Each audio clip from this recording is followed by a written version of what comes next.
Fantasy scoring for tight ends has been a disaster this year. There are very few safe harbors. We'll talk about that, and we'll talk about all our Week 5 conundrums and ranks coming up on the RotoWire Fantasy Podcast with Jon Helmkamp joining me on the podcast.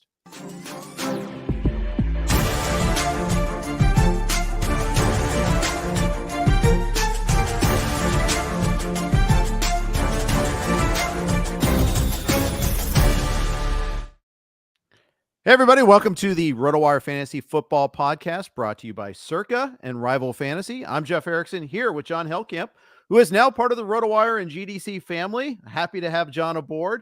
And we were talking last night on Twitter about the disaster that tight end has been so far this year. And I just had a random tweet, and Jon chimed in. Was like, hey, let's do a podcast about this. So here we are. Jon, welcome to the show. How you doing, man?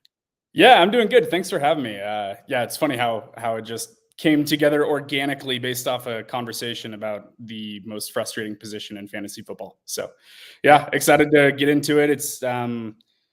It's always fun to discuss, even though it's kind of gross, because tight ends are infuriating at times.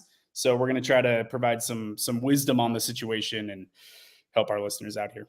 Exactly. So looking at scoring for fantasy tight ends, it depends on whether you're doing PPR or standard, but like Hawkinson's number one in PPR leagues. Mark Andrews is number one in standard leagues, actually.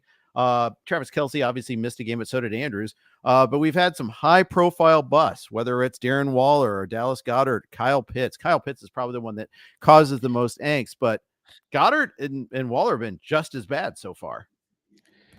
Yeah, they really have been. Darren Waller going to a new situation, you never know how that's going to work out. And I think there was obviously a lot of hype about him going to the Giants. But the one that's baffling to me is Dallas Goedert. I mean, he was so dynamic last year and so important to that offense.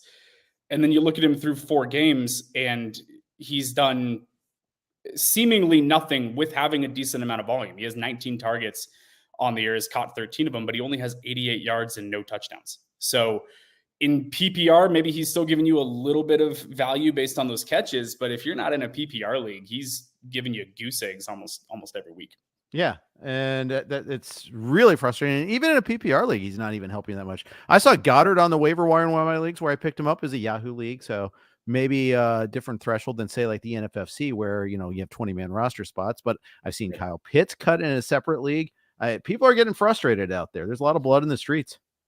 Yeah, there are. Kyle Pitts, everyone's favorite dynasty unicorn darling coming out of University of Florida. I have no idea what Atlanta's doing with him. The bad quarterback play certainly doesn't help his case, but the play calling isn't helping him any either. I think he's probably the most infuriating asset to own in fantasy football. Yeah, I think so. Right. And Waller's not too far behind because of all the buzz he got in the preseason, where, like, ooh, Darren Waller, he's uncoverable. They're taking him off the field. Or, it's just here we go again. Now he's staying in to block. He's not getting as many targets. He got his second target with 6 minutes left on Monday night. And maybe that's an anomaly, but maybe Andrew Thomas comes back and they block marginally better. I mean, it can't get much worse. Hard to not get better, but still. Yeah. The worst beat of the fantasy football season that I've had so far was going toe to toe with Darren Waller on Monday Night Football, and I lost by under a point because of the 2 catches that he had late in the fourth quarter.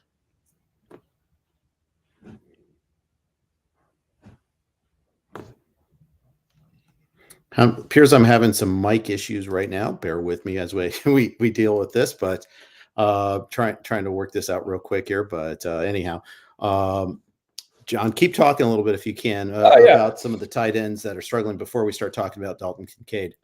Yeah, I think we'll just keep going a little bit on Waller and Goedert. I think Goedert's usage is a little bit annoying because we expected so much out of him in such a high-flying offense with the Eagles. They've been so dynamic and featured him so much last year. But when you look at the receiving stats for Darren Waller, pull it up, and his usage, like I said, has been there with a little bit of the passing volume. But when we're talking about Darren Waller, I think you hit it on the head when you said that the pass blocking is a big aspect. They're keeping him in to block because the offensive line has been so atrocious. And that didn't even slow anything down on Monday Night Football. So hopefully they can get some stuff together in their pass blocking where they can free him up and allow him to run some more routes. He's the best weapon that they have on offense outside of Saquon Barkley. And Barkley wasn't even on the field on Monday.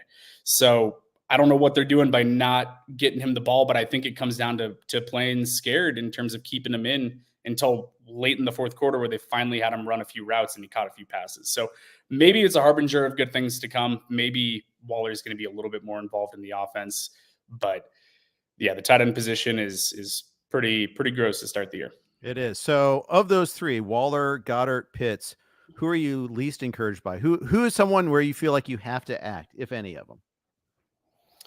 I think Pitts is the one that I'm least confident in, not because of his ability, but because of the quarterback play and the play calling that they have.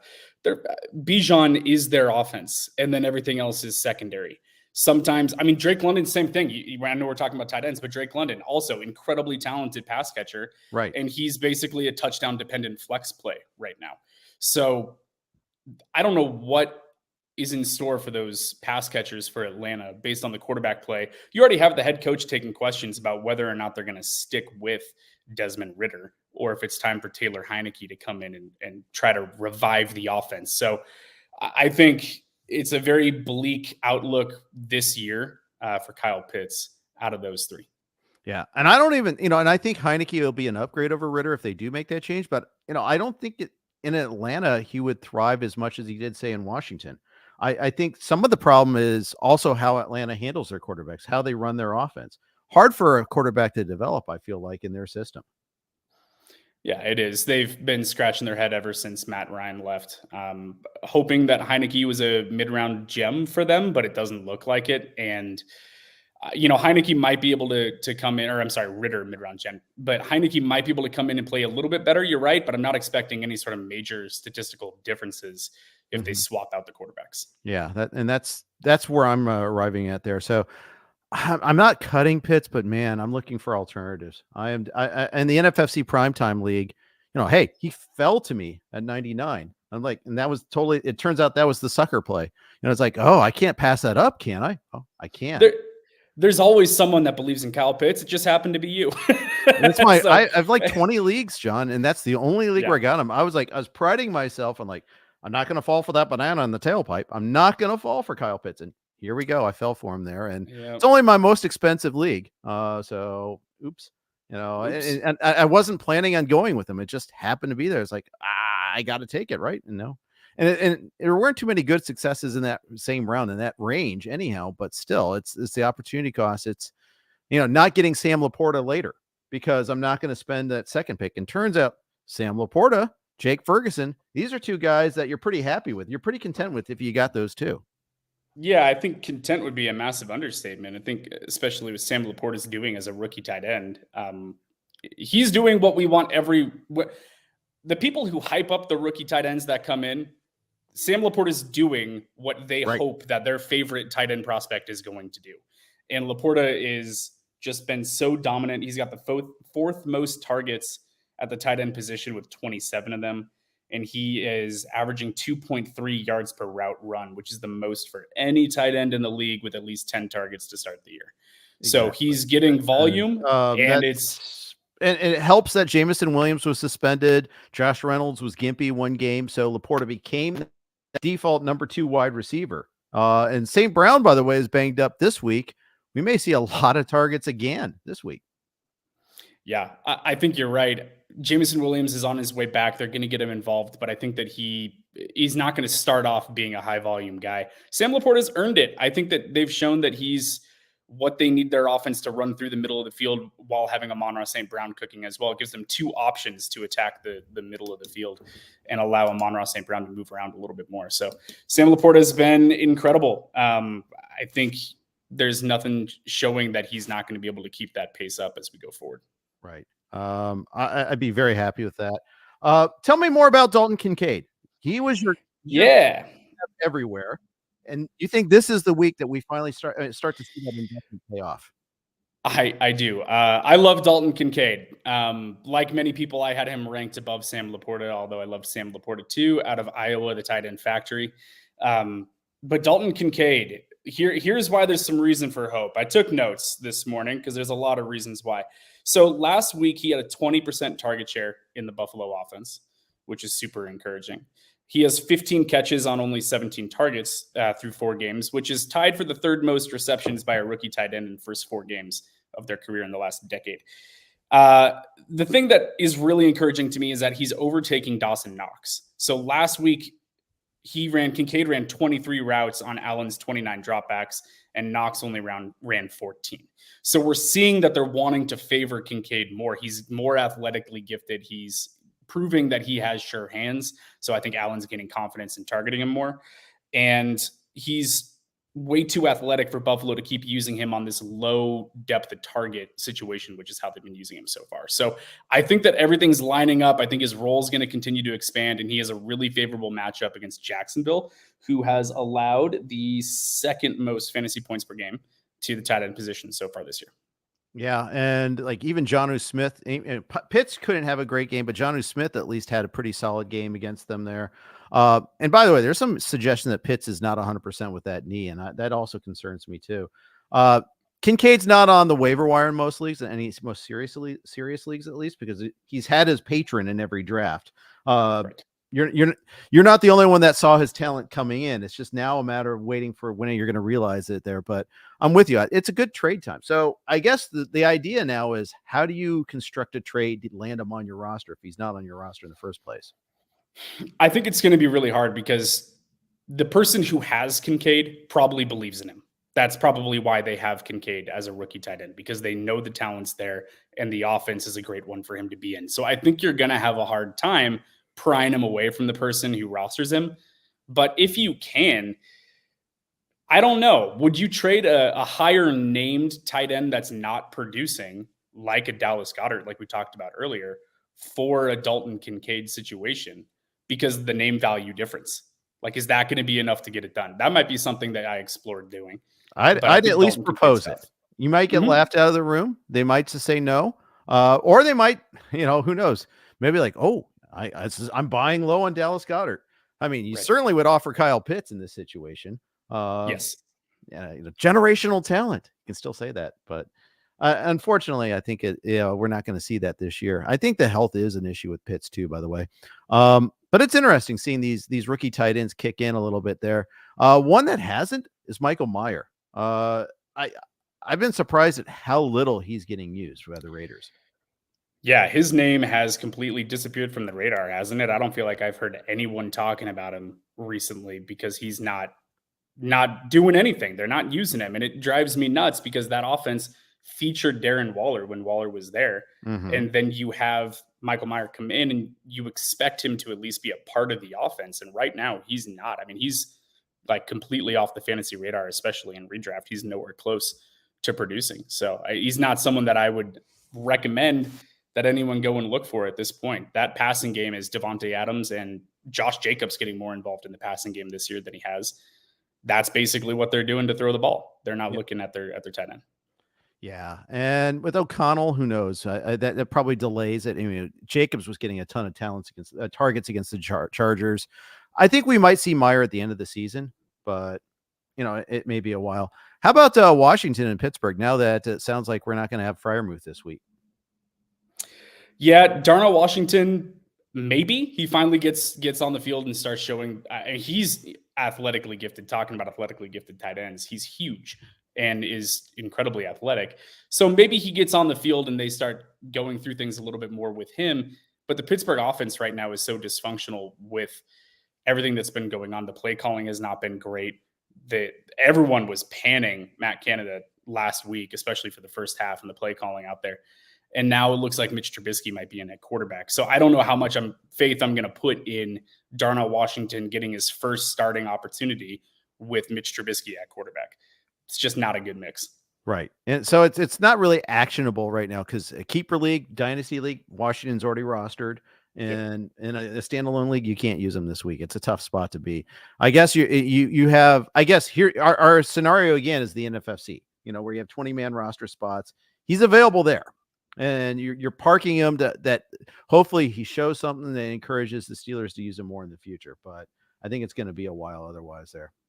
I think it's a tough sell because we know that they love Pat Freiermuth. So when Pat Freiermuth does come back from Yep. injury, even if Darnell Washington has a great game this week, I have a hard time thinking they're going to immediately look at the situation and say, yes, he's a better tight end than Pat Freiermuth. It's probably not going to happen. So there's just not enough. I know mouths to feed is such a cliche, but in that offense, with the wide receivers that they have, with Najee Harris getting a good amount of volume, with Pat Freiermuth, and an offense that doesn't have a whole lot of attempts per game right now because they're not able to sustain long drives, I don't see Darnell Washington really being viable anytime soon. Yeah, I think you're right about that. I mean, they already said they're going to slow play him anyhow, coming back from the injury at Georgia. So it kind of makes sense. Any other tight end that you at the position here, or anyone else that you're thinking might be ascendant that we can keep an eye on? Tight end position. Let's see. There's no one that's really immediately coming to mind. I do actually, I think that Noah Fant has shown an ability to make big plays. He's not getting a lot of volume, but they are using him every once in a while and taking advantage of his athleticism and drawing up some deep passing attempts for him. So that might be a situation where he continues to earn more targets in the offense, and with the efficiency that he's showing early in the year, he becomes somewhat viable as like a streaming option or something along those lines. I don't think he's going to pop and be like a top 8 tight end or anything like that, but it's possible that in some good matchups, he might be something where he is able to put up some fantasy points. Right on. Yeah, it's tough to find these guys. It absolutely is right now. That's the problem. We're like, oh, I need to make a change, but change to what? I mean, that's really the part of the big problem there. We are on the Blue Wire Network. Here are a couple of their spots right now. As always, we are thankful for being on the Blue Wire Network. Thank you for your patience and listening to their ads, or a little pause if you're paying attention live here. Let's move off tight ends. Let's start looking at some of the other places here. It's a panic sort of driven week right now. We're on bye. Some teams are 1-3 and struggling a little bit there. You got Rhamondre Stevenson. You spent a 3rd or a 4th round pick on him. How high is your panic level right now? I'm not incredibly panicked about Rhamondre. If you look at his schedule, 3 of his first 4 games were against Philly, the Jets, and Dallas, which are very good defenses.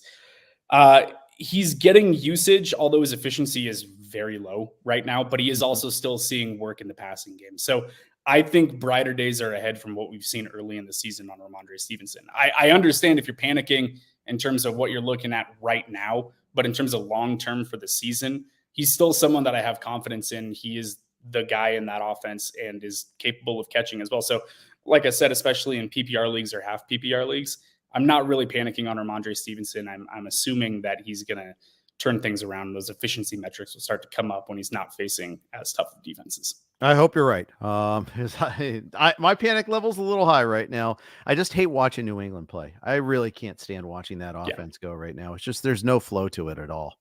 No, it's not good. Not a good product. No. A product that's pretty good is the Houston Texans, but Dameon Pierce has had a hard time getting going. Now, I know he had a touchdown called off due to a penalty last week that would have made his day a lot better against the Steelers, but running the ball, it's still we're talking about a hard time here, and it's not necessarily his fault. It's just this offensive line is really banged up. Yeah, it has been really banged up. It looks like they're getting some reinforcements back at practice this week. I think I saw it was Laramie Tunsil was on his way back into practice, so that's encouraging.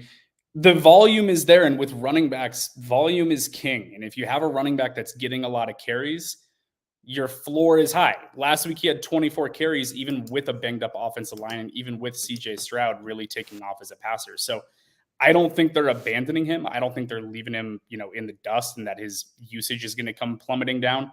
So those opportunities are going to be there. And this offense with Stroud looks great. They're capable of getting down into the red zone. So the scoring opportunities are going to be there as well. So I'm not panicked. I'm not panicked on Pierce.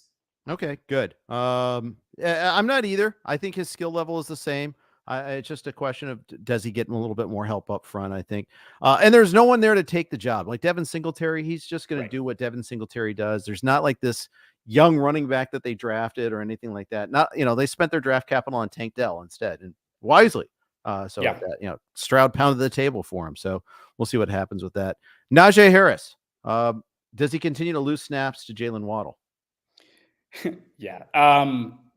Jalen Warren, not Warren. Waddle. Wrong Yeah, team. sorry. wrong Jalen. Yeah. Najee, I am a little concerned about. His workload is there, but he hasn't been turning it on. Now, what's really interesting about him is that the efficiency has actually been better than it has been in past years. I think he's around 4.3 yards a carry. So his number is getting a little bit better there. He is rattling off some bigger plays. He actually is leading the league on runs of 15 plus yards. He has 6 of them. So the big plays have been there. It's all of these short losses and getting stuffed at the line that's creating a big issue. So I don't think he's a RB1. I don't think you can count on him to be that. I think he's a low-end RB2 probably for the rest of the season at this point. I do think that Warren is going to get in there and get some touches. But I do think that this week without Pickett in there, with them having to rely on Mitch Trubisky, I do think we could see him have a really high volume game. So right. I do like Najee for a good bounce back this week. And maybe that gets him back on track for the rest of the season and we can kind of cool down all the panic that's surrounding him right now. But there are reasons to be concerned. I agree. And I kind of bought into the notion that Pittsburgh's offensive line was improved over last year, and that hasn't proven to be the case. Shame on me. I just assumed improvement, I guess, and that's probably a bad idea to do. And it still has Matt Canada, and that's the other overriding issue. Yeah. How he still is calling plays is beyond me. I don't understand it. Yeah. I mean, it's just, it is crazy, that long streak of sub 400-yard games. It's amazing to me. Jaleel McLaughlin is like the trendy pickup this week, or maybe not trendy. He's the only pickup this week among running backs that I've seen. It's a tough week. Do you buy into McLaughlin? I kind of do. I mean, what he's been able to show is really promising. I think that he is a part of that offense here going forward that needs to be taken a little bit more seriously. What he is doing is impressive. He had 92 yards. He has 92 yards on the season on only 13 carries. So the explosive plays, the 7.1 yards per carry, is obviously an unsustainable number, but it shows that he's capable of these bigger plays. And he needs to, because he's a smaller back. He's 5'7", listed at 187 pounds. So he's not big. But what he can do is rattle off the big plays. And for him to be able to do that has been really impressive. Now, he has a matchup against the Jets this week, and that's scary for me. So I could see the shine wearing off really quickly. But I do think that he is someone that is working his way into the offense. And I do think that he's a name that at least he's worth picking up. He's worth putting on your bench and seeing if he continues to get more opportunities in that offense. Yeah. And I like that he's a good pass catcher too. He looked pretty good in the receiving part of the game, and I like his open field running a lot. Yeah, he passed the eye test at the very least, albeit against the Bears, where maybe it might be slightly easier to pass the eye test a little bit there. Well, going from Bears to Jets is quite the jump in competition level, so we'll see how he responds. Exactly. But hey, I mean, it's bye weeks, injuries. He's the only pickup game in town. Is there any other running back that's kind of ascendant? Another guy you've been keeping your eye on that might be starting to either you can trade for a little less expensive, or maybe even be available in some thinner leagues? Yeah, I'm actually paying attention to what's going on with the New York Jets, and I think that Michael Carter might be a name to watch as the season progresses, because Dalvin Cook has not looked right. He seems to have fallen off a cliff. It's just not there. And he's very expensive. So I could almost see them releasing him at some point based on how much money they gave him. And if that's the case, Carter's the de facto number 2. I know they just drafted Israel Abanikanda, but he hasn't even been active for the games yet. So to me, it's Michael Carter would be the next guy up. He's still involved in the game a little bit right now. He's getting a couple targets a game. He's getting on the field. But I'm paying attention. They want that second running mate to go along with Breece Hall, even though they're saying that they're going to turn him loose this week, turn loose Breece. But I do think that Michael Carter is a name to keep an eye on. If you have spots on the bench, maybe he's worth a speculative add now. But if you're in a thinner league, like shorter benches, probably not yet, but at least it's something to keep an eye on as the year goes forward. Seeing Dalvin Cook's decline is just another sad reminder that running backs do decline at relatively young age compared to other positions, and quickly. And it just, They just, absolutely. when it's not there, when they lose that half step, it goes quick. And Yep. it's really, really sad to see. Todd Gurley agrees with that statement for sure. Yeah. I want to So talk do his about knees. Quick fall from grace there, unfortunately. We're going to pivot over to quarterbacks, but first, it's football season at Circa Resort and Casino in Las Vegas, featuring the best pool in history, Stadium Swim. 3 levels, 6 pools, and 143 diagonal screen. 143-foot diagonal screen. Stadium Swim is America's favorite place to watch football, playing every game from college to the pros. Catch all the action poolside from a variety of seating options, including everything from cozy daybeds to private temperature-controlled cabanas. Stadium Swim, located at Circa Resort Casino, is open 365 days a year. All sports, all seasons. Book today at circalasvegas.com. That's circalasvegas.com. We were there last past summer for the RotoWire conference that we do every year. Jon was there this year. It's 2 years in a row for RotoWire at Circa. We love it there. It's a great place. Yeah, I was sitting here just nodding my head as you're talking about Stadium Swim because that was one of the most fun days I've had in a long time. Yeah. We hung out around that pool. We got to see some home run derby action up on the giant screen. It was a blast. Yeah, I love that. I love Circa, and then I went out there a month later to do Sirius XM's event there on Radio Row for their Survivor contest. I'm playing Circa Survivor. Nick Whalen's doing Circa Millions, so we're involved with their games, and we've had drafts there. It's a great place. Big, this is definitely a sponsor that I personally recommend quite a bit. So big stuff there. Let's talk quarterbacks here. It's bye weeks. I have Justin Herbert. In leagues where I have Justin Herbert, I rarely have a backup. Unless I took a flyer on Stroud or Richardson if he was available in thinner leagues. But for the most part, I'm scrambling this week to try to find pickups because I have a lot of Herbert in my life. Who would you recommend as a stream for this week? Well, first and foremost, I'm happy to hear that you have a lot of Herbert. That's a very smart choice. He's fantastic. Yes. As a backup option here, I've got one that might sound a little gross, but I think it's going to work for you. I would go get Sam Howell. I think that he's got a matchup against the Chicago Bears on Thursday night, and the Bears defense is atrocious. Sam Howell struggles when teams are getting pressure, and no one is getting less pressure than Chicago. So far to start the year, they're generating a sack at a 1.55% clip. Their sack rate is the lowest in the NFL. To give some context, the team that has the second worst sack rate is the New York Giants at 3.25. So they're just a full tier down in their ability to get pressure on opposing quarterbacks. The secondary is also incredibly banged up for Chicago. They're missing multiple people, and they've got talent with Jahan Dotson and Terry McLaurin. So Sam Howell, I think, might have the best game of his young NFL career on Thursday night against Chicago. I like it because I've already identified Howell as my pivot in many cases here and got him in one place already. Doing the best I can with that. In one league, he was gone. So I had to get really dirty here, and I picked up Zach Wilson in the league. Ooh.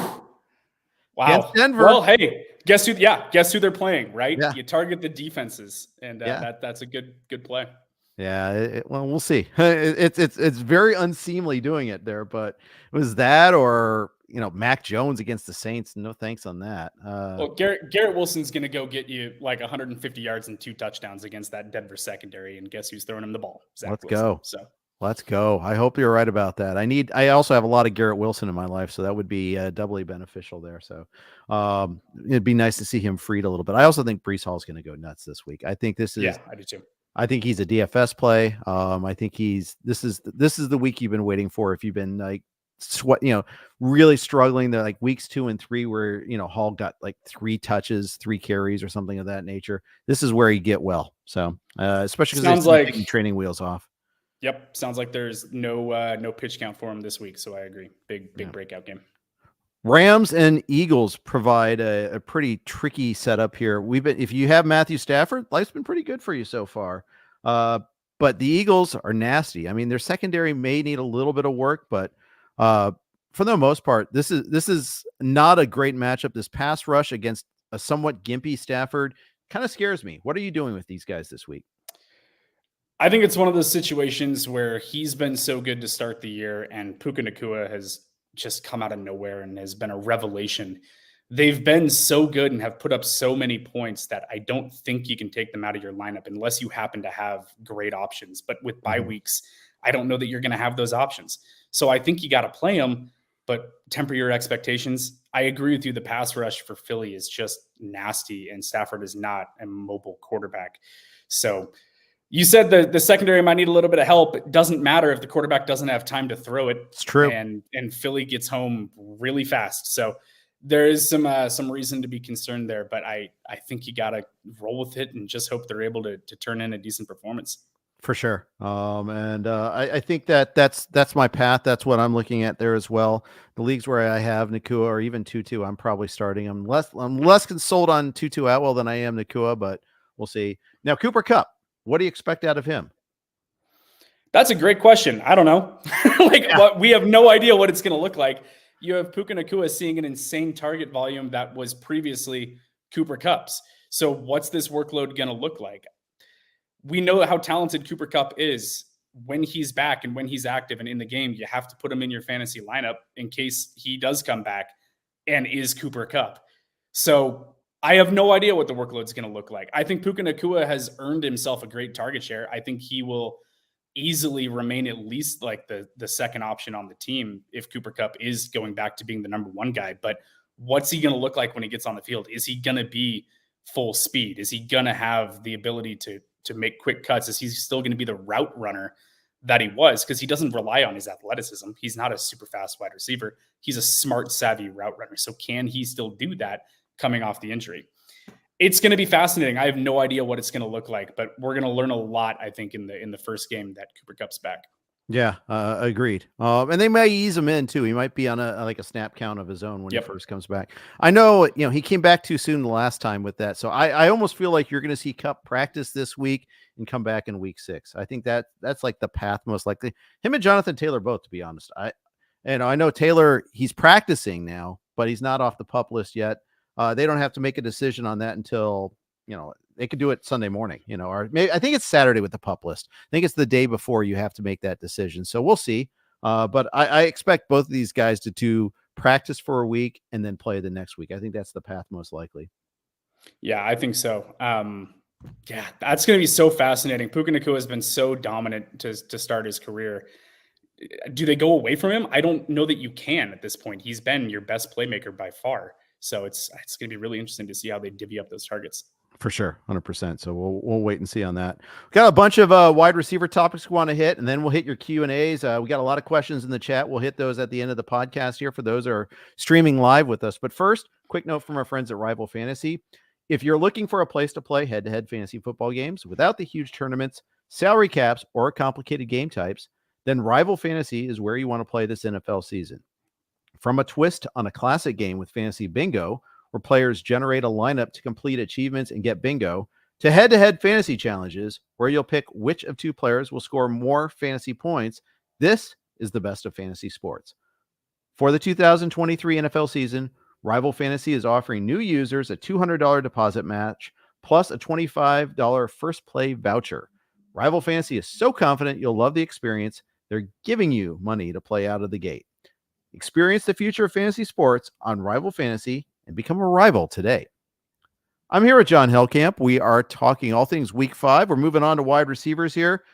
Chris Olave is coming off his worst game as a pro, 1 catch last week. Derek Carr was playing with the bum shoulder. You could see it a lot of times, doing a lot of check downs. The one time he threw downfield Olave, he left it a little bit short. When Olave had a good solid step and a half on the defender came back, broke up the pass when Olave went to catch it there. That's the risk I see happening, and I don't know how much better it's going to be this week with Carr's strained AC joint. How worried are you? I would be less worried if they just put Jameis Winston in the game and let Derek Carr get right, because we know that Jameis is going to play YOLO ball. He had 1 pass attempt last week, and what did he do? Hucked it down the field into double coverage for an interception. He's going to throw the ball. We know that. So if they put Jameis in, I'm fine with Olave. But if Carr's in there with this banged up shoulder, he did not look right, especially on the deep pass attempts, like you said. So I'm concerned if Carr's in there. Yeah, me too. Quite a bit. And I think Carr,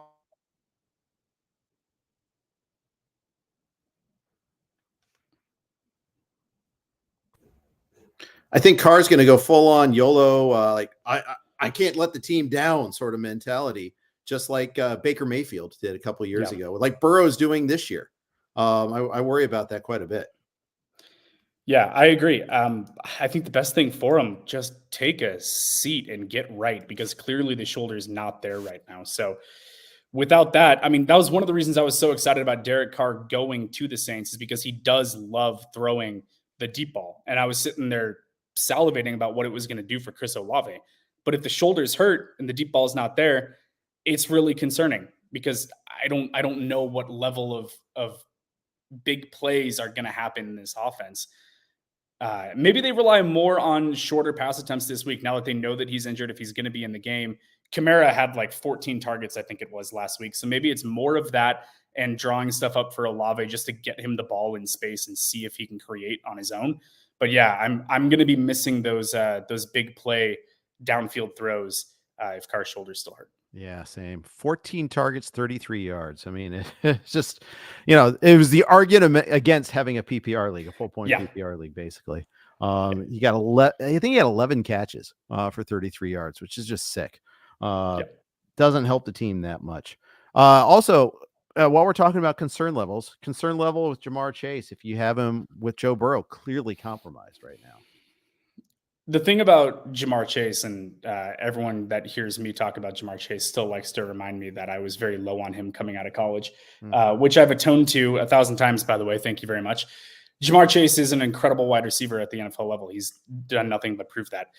One of the things that he's been able to do the best in his young career is the deep throws. The completion percentage on like contested catches downfield and stuff like that have been incredible for Ja'Marr Chase.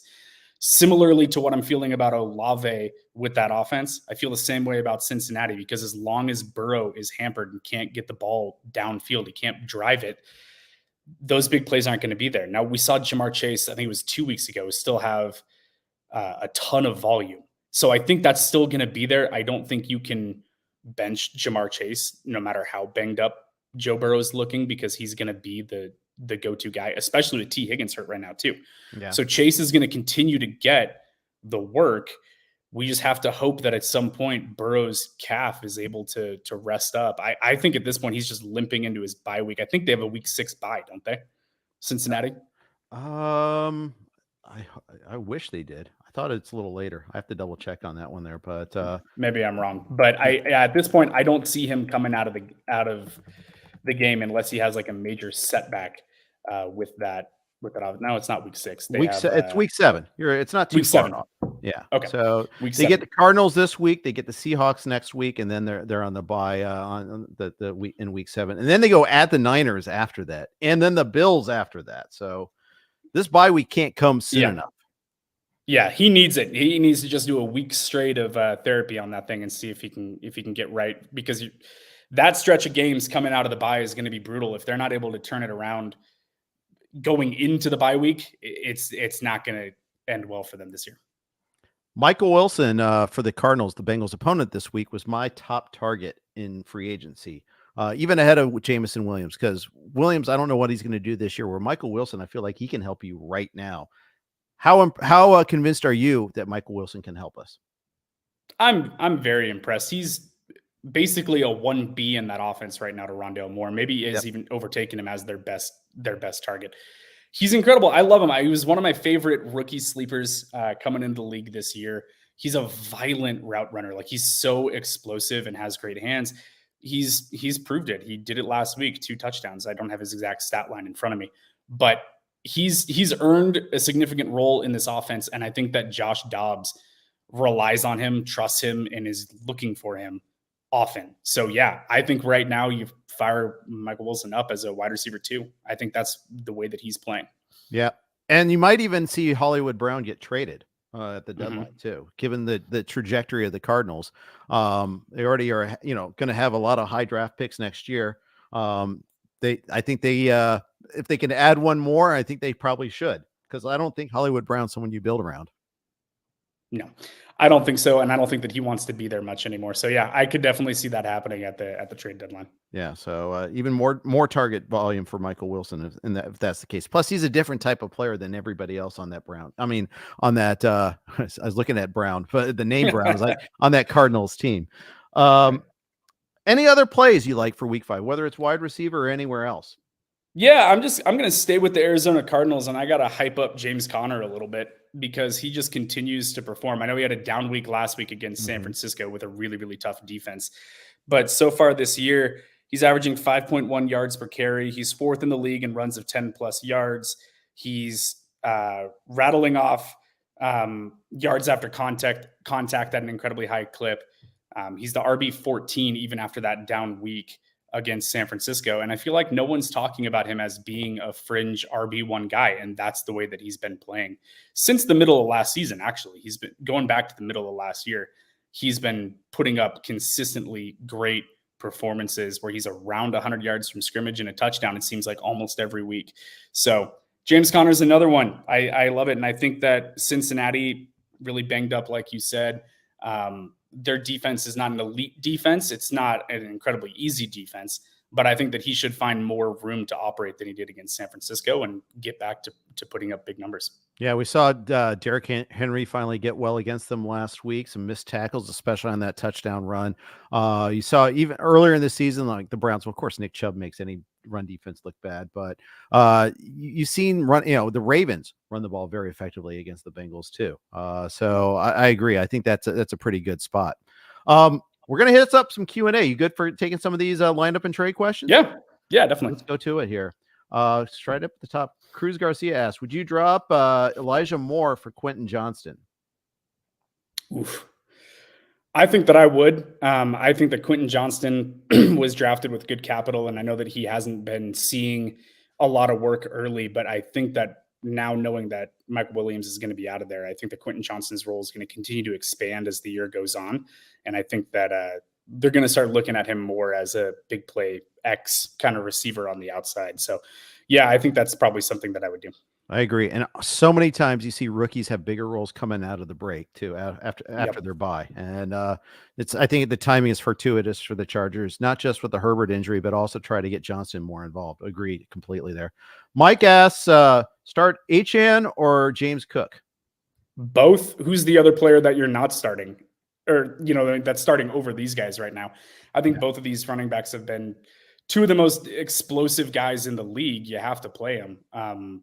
If you are absolutely forced to start one, I don't know how you don't play Achane right now with what he's been able to do and how explosive that offense has been. But both of them are just great options. I think you got to find a way to get both into your lineup.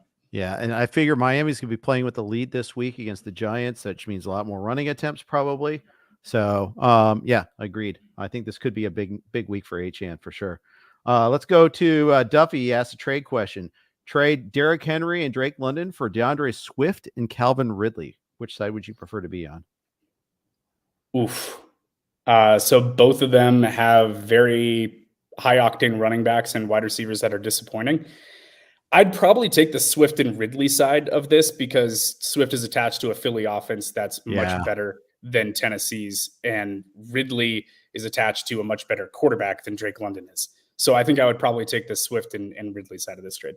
Yeah, I think so too. So by the way, Anthony says we were talking about Dalton Kincaid, and I suggested, would you do Kincaid for Goedert? He goes, as a Kincaid owner, I would say I wouldn't do it for Dallas Goedert. So there you go. Anybody who's got Dalton Kincaid still has that endowment effect there. It doesn't want to get rid of him for sure. So it might be hard to pull that trade off. So we'll see. Adam says, will you trade Amon-Ra for Jamar Chase? Interesting, because Amon-Ra's got an undisclosed injury.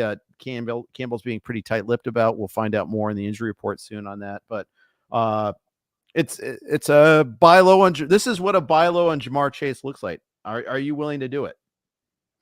I'm not right now. I'm also a giant Amon-Ra homer. Okay. Coming out of that draft class, I had Amon-Ra ranked higher than Jamar Chase. So this is a really funny one for me. And Amon-Ra's hit. He's been incredible. High volume guy, explosive plays has been great. And that offense right now is cooking. Whereas Cincinnati is struggling because of the Joe Burrow injury. And then, like you pointed out, the slew of games that they have coming out of their bye is no easy feat either. So Jamar Chase is incredible when everything's going right, but right now it's not going right. So I'm assuming that this is a redraft question. I'd rather have Amon-Ra St. Brown right now than Jamar Chase. All right, very good. Tyler Sperry says Jalen Waddle. This is the right Jalen. Okay, this time. Or Okay. or Michael Pittman. Jalen Waddle or Michael Pittman this week. Let's start with that. It's Waddle. Yep. He's too good. The Miami offense is too good. If Waddle's healthy, you play him. Yep. And then defense, Packers against the Raiders, where they might be going Aiden O'Connell again. We'll see. Jimmy G on Monday was in the concussion protocol. Dolphins against the Giants, or the Lions home against that Panthers and their sieve-like offensive line. Three good options. Those are three really good options. Thanks for giving me the opponents, by the way, so I didn't have to go look those up.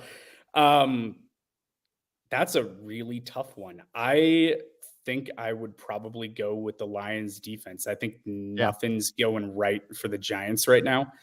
And Daniel Jones is turning the ball over a ton. So I think the Lions defense is due.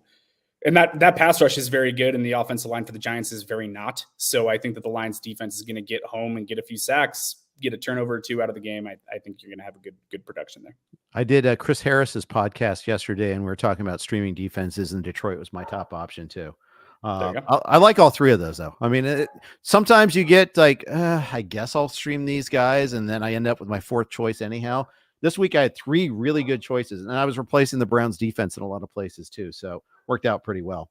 Let's go. Jeff Phillips says, should I trade Kenneth Walker and CD Lamb for Chris Olave and Austin Eckler? Walker on bye, Eckler on bye. Eckler's obviously been hurt for a while. Lamb and Olave. Lamb, he's not getting the target volume I was kind of expecting this year, which is a little frustrating. What do you think about this trade? I think it's a really interesting one. To me, I think that I'm still rolling with the Kenneth Walker and CD Lamb side of this deal, even though Eckler's fantastic. Olave, we have concerns right now with the quarterback health and stuff like that that's going on. Mm-hmm. CD's volume has to increase. It just has to. He's their number one guy. And Kenneth Walker is not relinquishing anything out of that backfield to Zach Charbonnet other than a couple late garbage time runs that happened this last week. So Kenneth Walker's looking like a stud. He's breaking tackles all over the place, getting a lot of touches in the red zone, getting touchdowns. I think that I'm sticking with CD Lamb and Kenneth Walker. I agree. And I think regarding Lamb, McCarthy calling the plays is bothersome. I think the passing volume is down a little bit, but also look at who they played so far. They had a blowout win over the Giants where it was done by halftime. So they didn't need to throw, especially in the rain. Then you had another blowout win over the Jets. And then this last week, you had the blowout win over the Pats again, where the game wasn't competitive in the second half. They were able to rest Dak in this game. Of course, the volume is going to be down for Lamb in this sort of game. We have 2 defensive touchdowns. That takes away from all the passing stats. And by the way, when they went up against the best defense that they've played this year, it was the New York Jets, and that was his 11 catch for 143-yard game. Yeah, so exactly. He's the guy in that offense. Yeah, they need him. Yeah. So be patient with Lamb. Good days are coming, basically. And hey, they're going to need him this week against the Niners. Can't wait for that game. Should be a real test of that Dallas offense. And the Arizona game, maybe they won't. I think hopefully they learned from that Arizona game. You can't just continually run the ball in the red zone like they did, especially if they're trailing like they did. But anyhow, this is Q&A time, not Jeff commentary time. So let's keep moving. Ray says, would you trade Pollard and George Kittle for ETN and Eckler? Already has LaPorta. Yes, I would do that. Right. Kittle is, I think, more name than substance at this point in terms of the volume that he's seeing in that offense. Mm-hmm. I think in redraft, LaPorta over Kittle for the rest of the year shouldn't be that much of a hot take based on what we're seeing right now. I'd agree. And then you're getting ETN and Eckler out of that for Pollard. I know Pollard's incredible, but I don't think Eckler's that far behind him, and ETN's, due to get right and get some stuff going in that offense too. Indeed. Caswell Corner says Kyron and Marquise Brown for Keenan Allen and Gibbs. Yeah, give me Allen and Gibbs. I think Gibbs' role will continue to expand as the season goes on. Not a ton. I don't think he's taken it over from Montgomery. They love having the hammer in that offense like they did last year. But Keenan Allen is is just dominant this year. He's getting fed in that offense with Justin Herbert. So yeah, I'd take the Allen side. Yeah, Kellen Moore loves Keenan Allen. Keenan Allen loves Kellen Moore right back.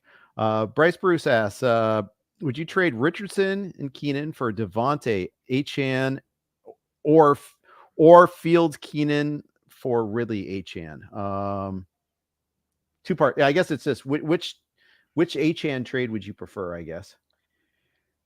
I don't know that I would give up Keenan in any of those deals. I don't think that I would. I'm really big on Devonta Smith. I love him, but Keenan Allen's volume right now is just insane. So I think I'm keeping the Keenan side on both of those trades. I agree. Ian Taylor says pick 2, Zay Flowers, Gibbs, or James Cook. Give me Zay and Cook this Agreed. week. I don't think Gibbs has the volume quite yet. Yeah, well, Montgomery comes back from an injury and they give him like 32 carries. I mean, it was pretty telling that how much they love Montgomery there. So very interesting. Thanks for the tip here from Big Body Birds. He has a PPR 3-for-1 question. Trade Mostert or PPR 3-1. Trade Mostert for Watson or Godwin. I trade Mostert for Godwin pretty readily, don't you? Yeah, I think that I would do that also. Yeah, I have a hard time thinking that Mostert's going to kind of sustain what he's been doing in that offense. I think that Devin Austin. How do we pronounce his name? By the way, I've heard it 5 different ways. And the funny thing is, the official guide at the beginning of the season said Achane, but then he corrected it after the big game against Denver. It's like it's actually Achane. So I guess basically he went. Rookies sometimes just go with the flow. They stay humble, whatever you want to call it. I'll go to it. He's like, no, it's Achane. So there you go. It's Achane. I think he waited to announce his presence, and he goes, "Oh, by the way, now that I've had the big game, this is how you pronounce my name." Yeah, I like it. Exactly. Last question. Bryce Peak asks, should I trade Amari Cooper for Jalen Waddle? Oof. That's kind of splitting hairs a little bit. I don't know that that's really a massive difference. I would take Waddle just based on the offense. Mm-hmm. That's probably the route that I would go. I know Tyreek Hill is just otherworldly right now, but Waddle's going to get a lot of volume too. And that offense operating with so much speed, Waddle being a big part of that speed. I think that I would take Waddle for the rest of the season over Amari Cooper. Yeah. Big Body Birds, we're going to give a follow-up with him because he was so kind to us earlier there. This will be our actual last one there. 4-0 win the league with Herbert. Would you consider trading Olave or Tay for Keenan or Keenan and Cooper since the team he's trading is 0-4? What do you think about this? Well, this apparently has turned into the Keenan Allen hour here at RotoWire. But yeah, I think I have Devontae Adams maybe just barely ahead of Keenan Allen rest of season. But if you could give up Olave for Keenan, I'm doing that. I think that that's a pretty easy trade, in my opinion, to take Keenan Allen over Chris Olave this year. Yeah, and it wasn't at the draft table is the funny thing, at least not for me. I mean, he was going like a full round ahead of Keenan Allen. I kept on missing out on Olave in most leagues because the price kept on rising. And Keenan Allen was like, okay, I'll take that price. And the leagues, and it's funny because I came into draft season thinking, okay, I'm not going to pay that price for Keenan Allen, but then I kind of evolved my position later on. So I got a couple shares late, and those teams are doing better, shockingly enough. Yeah, Keenan Allen balling out, continues to look great, and now without Mike Williams, I think it's just even more volume coming his way. I'll just my last Keenan Allen tidbit for you is that Keenan Allen is the one autographed jersey that I own. Love me some Keenan Allen.